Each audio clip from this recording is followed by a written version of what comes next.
Muy buenas, colega, amado, amada, espero que estés muy bien. Vamos a seguir con este video, espero terminar en esta ocasión ya con este artículo sobre la plataforma antigravedad, ya que estos últimos videos que he estado publicando sobre este tema han tenido pocas vistas relativamente, por lo cual voy a hacer este video de una tirada todo lo largo que pueda y vamos a ver si puedo hacerlo, editarlo, y si no lo voy a dividir en dos partes, ya que los videos cortos los miraban poco. Voy a hacer los videos largos y bueno, vamos a ver qué sucede. Estábamos viendo entonces la plataforma antigravedad de Viktor Stepanovich Grebenikov, que bueno, ya vimos la palanca, vimos la historia antes, luego vimos la parte de la plataforma propiamente, los segmentos que tienen ahí, los partes donde tienen los insectos en el interior. Y bueno, vamos a ver, estuvimos viendo también la fuente de energía y bueno, estábamos hablando justamente de la fuente de energía. Estábamos hablando de que podía funcionar con un campo electrostático de alto potencial que puede producir el rendimiento, y también podemos estar hablando de un generador de alto voltaje, es decir, que tranquilamente esta máquina podría funcionar con una especie de carrete de Ruhmkorff, un generador de energía fría propiamente, por lo cual es cuestión de hacer un generador, un equipo de energía escalar portátil y hacer esta tecnología con este tipo de energía. Hay inclusive generadores de alto voltaje de muy pequeños, y bueno, nos cuenta Grebenikov que en esa época, estamos hablando que en el 90, en los 90, esta plataforma fue fabricada en el año 93, así que estamos hablando que es un invento relativamente nuevo, aunque en Occidente se prohibió la tecnología de la energía fría. Sabemos que en Rusia y en otros lugares se siguió utilizando siempre, nunca se dejó de utilizar esta tecnología de la energía escalar y otras similares. Y bueno, acá nos contaba que en Novosibirsk, en los años 90, todo tipo de dispositivos de alto voltaje, de muy alto voltaje, se vendían dispositivos desde sacudidores hasta estimuladores. Tal caja, dispositivo, se puede colocar fácilmente debajo del poste, que es lo que tenía esta caja. Debajo del poste, donde se conecta el poste, la parte donde tiene las placas que generan la antigravedad, entre el poste y la placa, esa caja tenía ahí el generador de alto voltaje con el cual se estimulaban las placas antigravedad. Estas cajas, como decimos, se pueden colocar fácilmente debajo del poste y luego, presionando el botón de arranque, que es el botón que está a la izquierda del manillar, el transformador se enciende por un corto periodo de tiempo y ya la placa terminal, ubicada un poco más arriba de las redes, obtiene una carga estática considerable, que ya es suficiente para generar el tirón de energía que hace el electrificar, digamos, a todas estas alas de estas estructuras de los insectos que tenían adentro de estas placas antigravedad. El diodo verde indica el grado de carga de la terminal. El terminal no puede descargarse solo durante el funcionamiento, pero se descarga lentamente a través del aire, la llamada descarga de corona. Por lo tanto, Grebenikov periódicamente tuvo que presionar el botón mencionado teniendo en cuenta la luz del diodo. Es decir, este diodo indicador iba indicando la carga estática que tenían las placas antigravedad, y a medida que se iban descargando iba perdiendo luminosidad, y bueno, ahí se daba cuenta Víctor que estaba perdiendo carga y le volvía a dar otro pulso para volver a cargar las placas.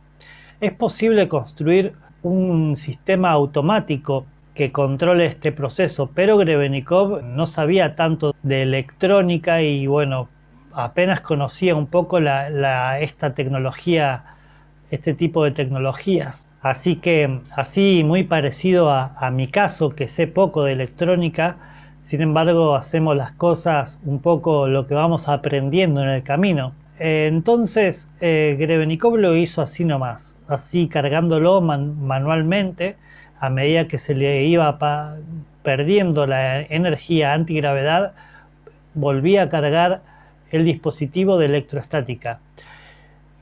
¿Qué hizo Grebenikov con la muestra de la imagen? Podría ser ambas mitades de la plataforma o solo su mitad espalda. La primera versión será afirmada por los partidarios de la ruda interpretación del funcionamiento de la plataforma, una fuerza repulsiva que se dirige hacia abajo, las tecnologías de vórtice y otras. La segunda versión es confirmada por un pensamiento razonable. No hay dos tabiques verticales internos, a la que se fijan las bisagras giratorias, entre los fans de la imagen.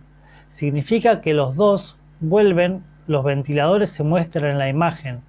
Es decir, en la imagen ahí se ven los ventiladores. La suposición que consideramos es una fuerza dirigida hacia arriba y soplando en la plataforma desde abajo. El vórtice que se abre, como ya te expliqué en uno de los videos de esta lista de reproducción que estoy armando sobre este tema, te recuerdo suscribirte, recuerda compartir, comentar, darle a la campanita para enterarte de las notificaciones.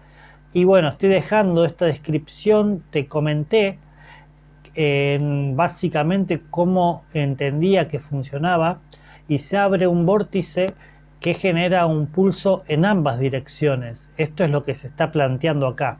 La construcción de esta manera es posible, como se explica, se lleva a cabo el freno por inclinación de la pareja trasera de los ventiladores. Depende de cómo se mueven los ventiladores, genera aceleración o frenado.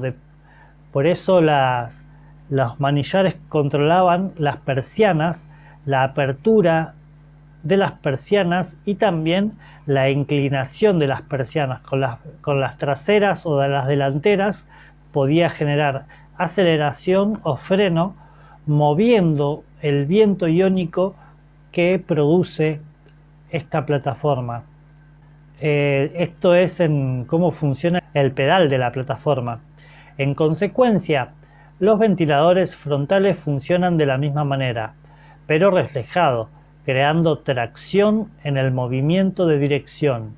Es necesario señalar, por si acaso, para militares y cosmonautas, que la inclinación cambia no todo el abanico, sino cada una placa por separada. Es decir, las placas se mueven por separado y van cambiando la inclinación. Cada placa tiene su propio eje.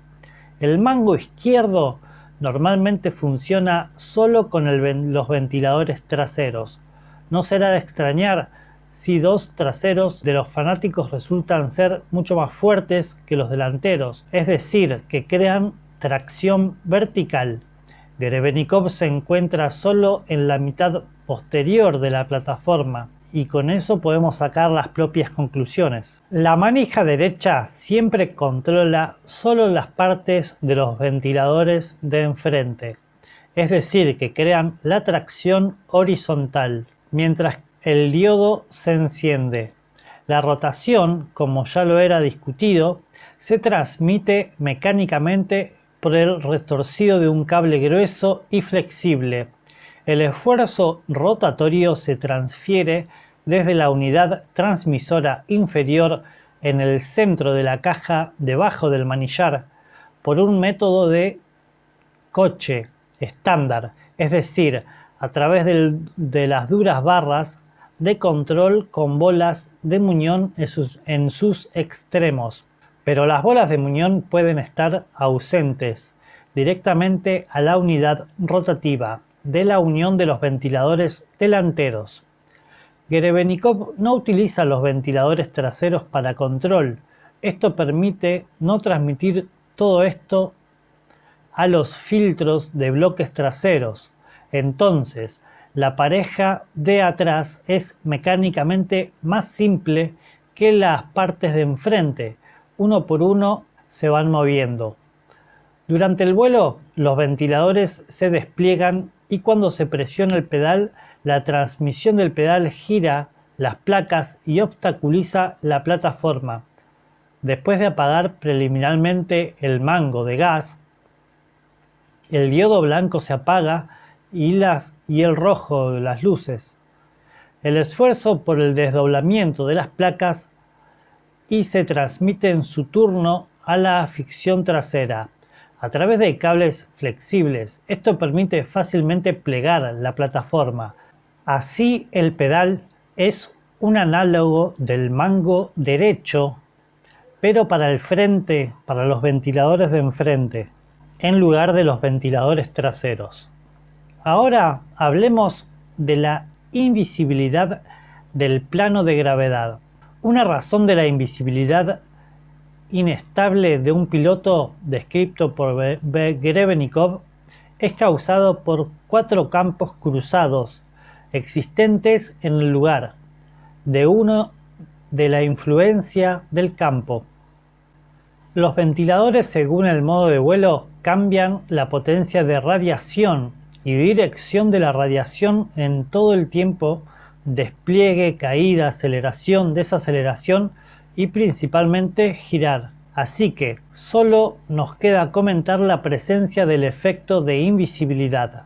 La luz podría llegar libremente a la esfera alrededor de Grebenikov, en la zona de influencia del campo creado por las redes, pero no pudo volver. Por eso Grebenikov era invisible. Él podía ver todo porque la luz llegaba a su retina, pero ningún rayo reflejado salía de él, porque toda la luz, un flujo de partículas procedentes del exterior, fue absorbido por el proceso generado por las redes, es decir, la luz era utilizada, un flujo de partículas que traen con el combustible a las redes. Es decir, la misma energía cósmica, energía del éter o los leptones que nos habla anteriormente en los videos que te he recomendado, que te he dejado en la lista de reproducción que he estado explicando sobre este tema, esta misma radiación que utiliza esta plataforma para efectuar su efecto antigravedad, esta misma energía es la que genera la visibilidad.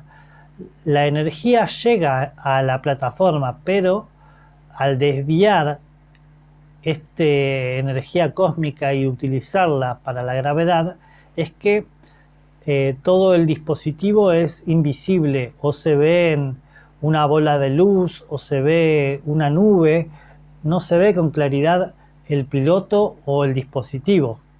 Cuando Grebenikov se paró en el suelo, él era visible porque las persianas estaban plegadas y no funcionando. Cuando está apagado, obviamente que no absorben la luz ni cualquier otra partícula. Entonces, al reflejar estas partículas es que nosotros vemos los objetos, porque las partículas se reflejan en los objetos. En cambio, cuando están tan pronto comienza a subir y a aumentar el poder, cuando empieza a aumentar la energía de los ventiladores, de estas placas que le llamamos ventiladores, suavemente y no de repente comienza a hacerse invisible.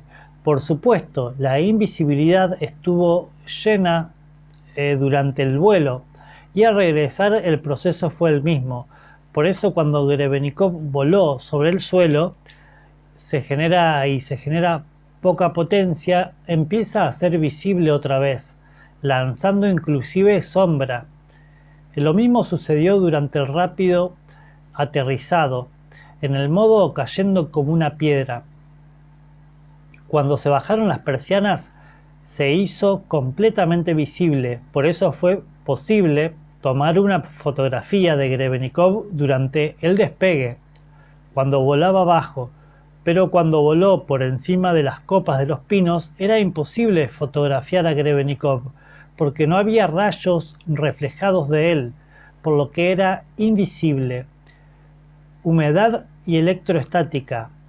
Grebenikov notó un detalle más: era imposible volar por la plataforma durante la lluvia.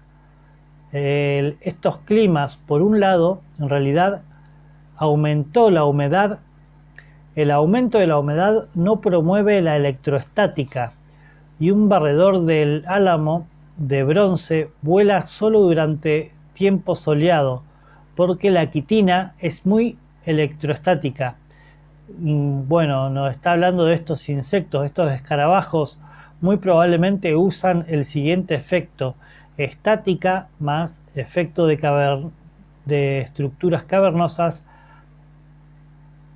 lo que genera la antigravedad. Por otro lado, como Grebenikov escribió: pon un cabezal de ducha en un grifo y enciende el agua fría. Lentamente llueve su palma un rayo de gotas que caen a un lado. La mayoría de la gente siente el calor en ese momento. De hecho, esto es efecto de estructuras cavernosas, aumentado por el movimiento de nuevos elementos de red multicapa. Cada gota de agua y el espacio entre ellos. Después de entregar en una cocina o en un baño, se siente más fuerte el efecto de estructuras cavernosas, en fuentes o cascadas.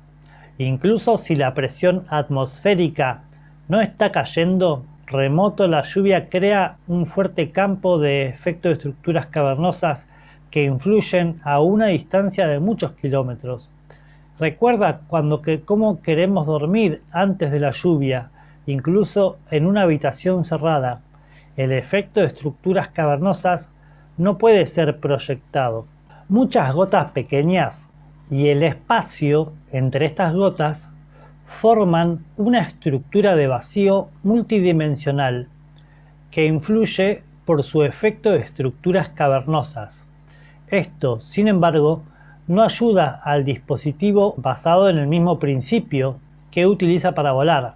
Debajo del cuadro con el álamo de bronce, el barrenador de Grebenikov escribió: cuando un gran álamo de bronce de Asia Central, barrenador, se sienta así, esto es en vivo, en un dedo, el dedo se siente como si estuviera tirado hacia arriba. Preste atención, el insecto está vivo. Posiblemente las cubiertas de las alas de un escarabajo seco no mostrarán el efecto de repulsión. Repito, posiblemente. Quiero decir, tal vez, el seco escarabajo no tiene suficiente carga estática en su quitina y esto previene la exhibición de antigravedad y su efecto. También es posible que la estática sea no transmisible por la superficie de las cajas de las alas, sino por la hemolinfa, un tipo de sangre de insectos. O tal vez esto no sea estática, sino otra cosa. Como ejemplo, aquí hay un pequeño fragmento de las obras de Master X. Una vez maté accidentalmente un estandarte y mariquita no prominente. Sabía sobre el descubrimiento de Grebenikov en el artículo, y estoy confundido para confesar, pero traté incluso de acostarme. Un caso de ala en un otro, pero no digo ningún resultado. No tenía microscopio y usaba un estándar lupa para examinar el ala. Incluso con un aumento tan pequeño pude ver claramente en el interior delgado, longitudinal, paredes, bordes. Por mera curiosidad se me ocurrió aplastar una de las alas entre mis dedos. Como resultado, un líquido rojo salió volando. Mi curiosidad continúa. Es por eso que tomé una batería descargada estándar, una lámpara y un trozo de parches cruzados. Descubrí un hecho interesante. El líquido era un conductor. Después de leer el libro y analizando las imágenes, amaneció sobre mí que tenemos un electrolítico más simple condensador con hemolinfa, sangre de insectos, como el electrolito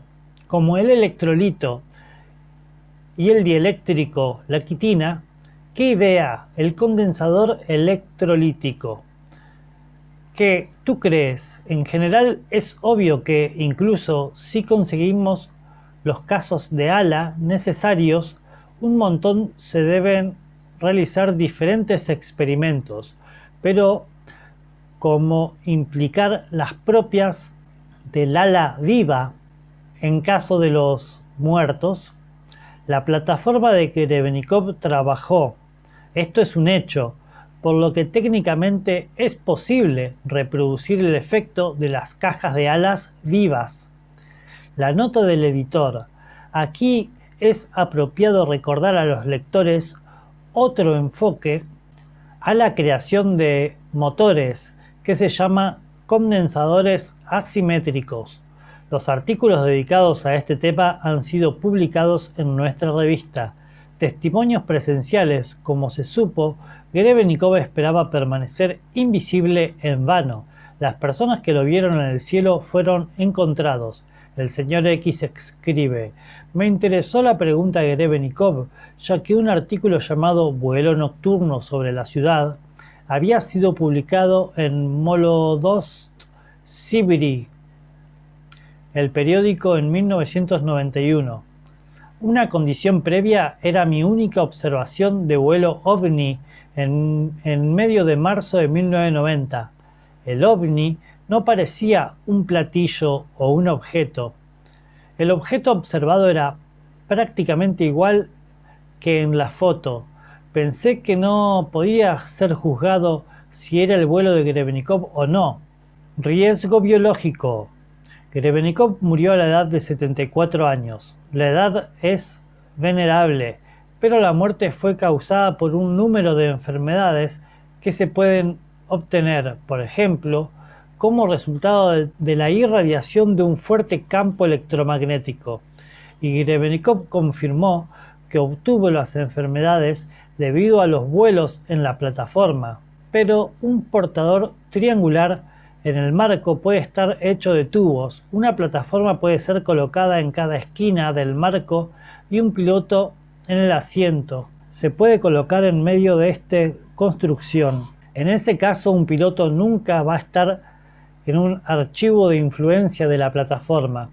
Además, Grebenikov mencionó que el diseño triangular con 3 elementos, neto en las plataformas, es un tipo ideal de control para excluir el contacto de un piloto con la atmósfera. Se instala una cabina hermética. Esto proporciona total comodidad y seguridad. Ya este video lo hice el doble de los videos anteriores, más o menos, y ya me queda la parte de, justamente ahora empieza la parte de la entrevista que le hicieron a Grebenikov. Y bien, recuerda suscribirte, comentar y compartir, darle manito arriba si quieres. Y bueno, en este video entonces vimos algunas cosas interesantes sobre la fuente de energía. Vimos también, explicamos un poco la parte de la invisibilidad. También vimos el efecto de estructuras cavernosas y su influencia en la lluvia, cómo es que no funciona con la lluvia, con el clima húmedo, porque en este caso esta plataforma funcionaba con electroestática. Y bueno, también vimos que este efecto puede traer perjuicios para la salud, este tipo de antigravedad, y Grebenikov nos describe una forma en la que se puede evitar, ya que bueno, él murió a los 74 años, pero tal vez podría haber vivido un tiempo más. Entonces hay que tener ciertas consideraciones a tener en cuenta que vimos en este video. Muy bien, colega, espero que te guste mucho. Te invito a compartir este video. Recuerda que dejo la lista de reproducción. También puedes seguirme en mis redes sociales. Puedes donarme a diferentes plataformas como Patreon, PayPal, ya que estaremos tratando de diseñar un dispositivo similar, pero con otro tipo de tecnología, con energía fría, y bueno, ya lo veremos más adelante de qué se trata el dispositivo que estamos armando con el equipo de Comando Arte. Así que bien, muchas gracias por ver. Ya me queda el último capítulo y luego vamos a hacer un resumen explicándolo. Así que dale a la campanita y estate atento a las próximas publicaciones. Espero que estés bien y hasta luego.